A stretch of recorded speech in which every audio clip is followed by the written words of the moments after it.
Hi everyone, this is Caly with craftingcaly.wordpress.com. Got a really pretty but simple card for you today. I know it doesn't look simple, but it really is.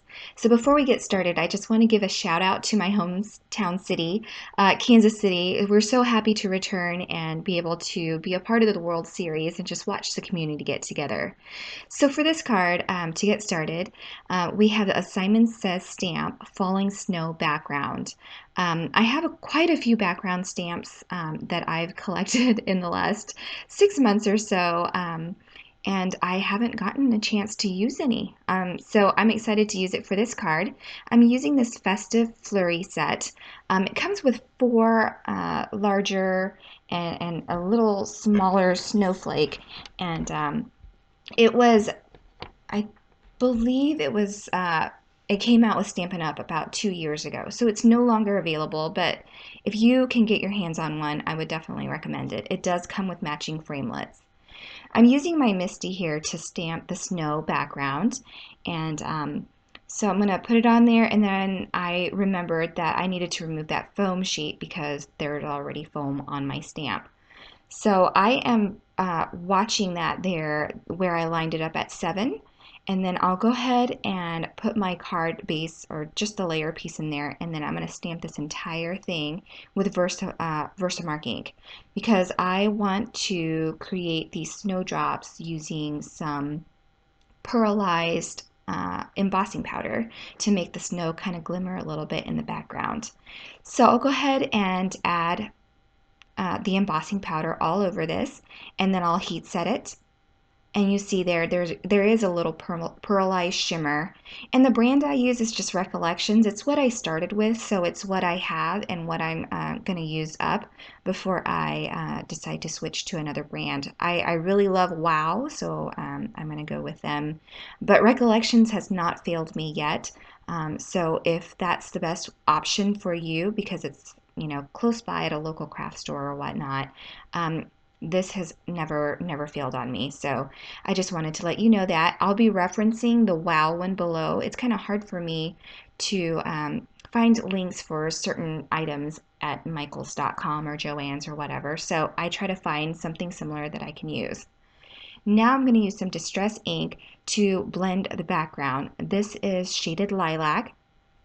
So I'm going to speed it up, but I'm also going to cut a lot of time out. It does take quite a bit of patience to cover up this entire panel with color.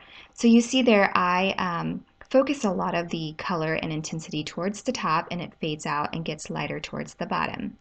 Now to stamp the snowflakes, I'm going to go from the largest to smallest. I'm using the darker color for the largest star, and this is Dusty Concord.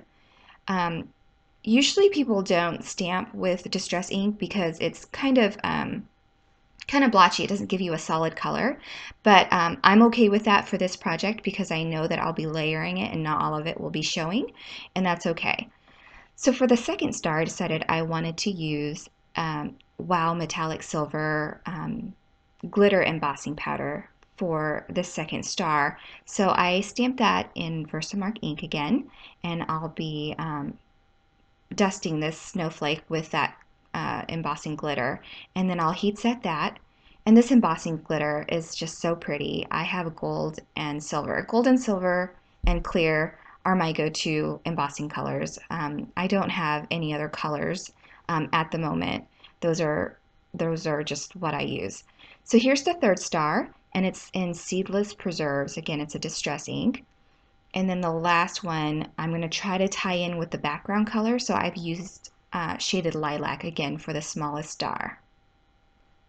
Now that all of these are prepared, I'm going to go ahead and die cut them using the matching framelits that come with this set.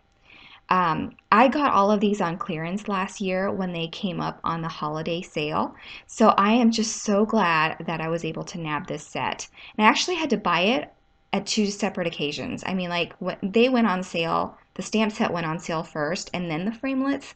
So I mean, I just got really lucky that I was able to get both sets. Anyway, I'm going to flip them over, and or this first one anyway, and I'm going to add some No, I didn't flip them over. I'm sorry, they are not flipped over at all. I am just going to start layering them. I've added some Stampin' Up! Silver ribbon there, and I am just going to put some Stampin' Up! Dimensions on each layer and just continue to build this snowflake ornament up. A lot of people make these ornaments to put on trees, as well as, you know, if you make the ribbon a little bit longer, you can also make them bottle decorations for parties or around doorknobs. So, you know, the set is just so versatile and just beautiful. And of course, you can make it as dimensional as you want.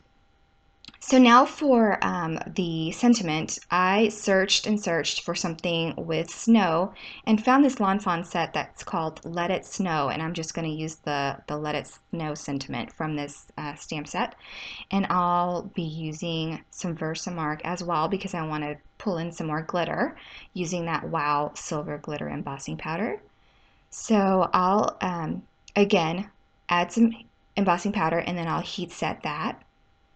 And once that's done, I decided I would either do a banner or punch it out. So I decided to punch it out, and I used my word window punch by Stampin' Up. It was the perfect shape and size for it. So my favorite combination for punches for sentiments like this is using the word window punch as well as the modern label punch. It's just a great background highlight for that word window. I used some Stampin' Up! Silver paper, and I'm going to adhere these two together, and I'm not going to prop it up or anything, I don't think. I just felt like there was a lot going on with the card, and the snowflake was a lot of dimensions. I'm doing it again here to prop it to the card. So yeah, lots of dimension, and once I add all of those, I'll adhere that to the card and adhere the sentiment to the card as well. And I had already pre-scored my card base from another project that I thought I was going to use. And I didn't use it, so this is already pre-scored there. And I, instead of adding adhesive to the back of that layer piece, I'm going to add adhesive directly to my panel since that layer piece is so it's just got so much dimension on it. It would be hard to add adhesive to it. So that's it for my card, but then I also decided I wanted something in the middle of that snowflake to make it pop. So I got a 6mm droplet, clear droplet by Pretty Pink Posh, and I wanted to show you real quickly here how I store my embellishments and sequins. It's in a Craft Mates Lockables, and I hear you can buy it at Michael's. So I'll go ahead and quickly adhere this using some mini multimedia matte glue and just stick it on there with my finger, and that is really the end of my card. I hope you enjoyed it. If you do, please hit the like button as well as subscribe to my channel. I really do enjoy making these videos. I don't get paid or anything for it. I just love sharing what I like doing. All the supplies, of course, will be listed below as well as on my blog. I hope you'll subscribe to my videos if you haven't already. And here are 2 other cards that I've made recently, holiday related, that you might like. Enjoy and have a wonderful weekend, everyone. Thanks. Bye.